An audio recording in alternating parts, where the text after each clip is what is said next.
Uncle সাইজে যাবেন না, কাজে পরিচয়।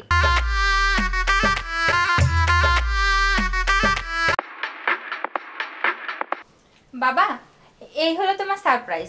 তোমাকে বলেছিলাম না তোমাকে একজনের সাথে পরিচয় করে দিব। ওর নাম ওসমান। আসসালামু আলাইকুম আঙ্কেল। বসো আব্বাজান, বসো আম্মাজান। বাবা, ও খুব ভালো ছেলে, আর ওর ফ্যামিলিও না অনেক ভালো। আম্মাজান তুমি চুপ করো। তা আব্বাজান তুমি কি করো?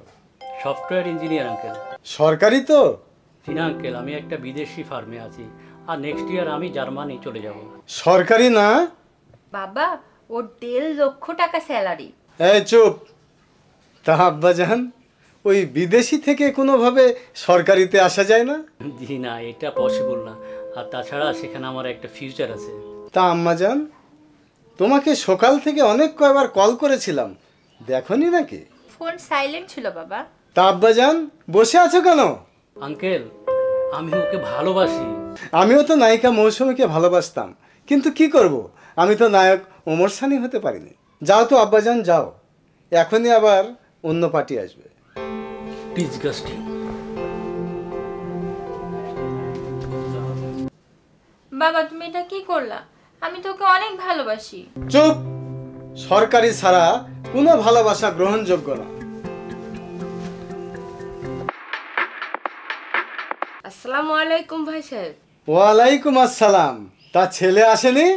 কেন আসবে না, এই তো আমার সোনার টুকরা ছেলে। এটা আপনার ছেলে? আমার মেয়ের সাথে একটু সাইজে গরমিল হয়ে গেল না? আঙ্কেল সাইজে যাবেন না, কাজে পরিচয়। তা আব্বাজান কি করা হয়? ডিসি অফিসের ক্লার্ক, সরকারি। কি বললে? সরকারি? হ্যাঁ ভাই সাহেব, সরকারি চাকরি। ঠিক বলেছ বাবা, সাইজে না কাজে পরিচয়। আম্মাজান ফাইনাল।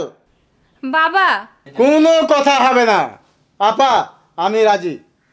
আলহামদুলিল্লাহ।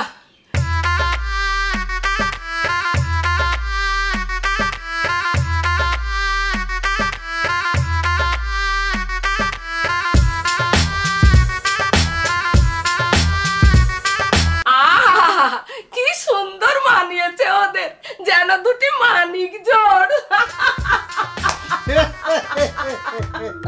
মানাবে না মানে? জামাই আমার সরকারি চাকরি করে।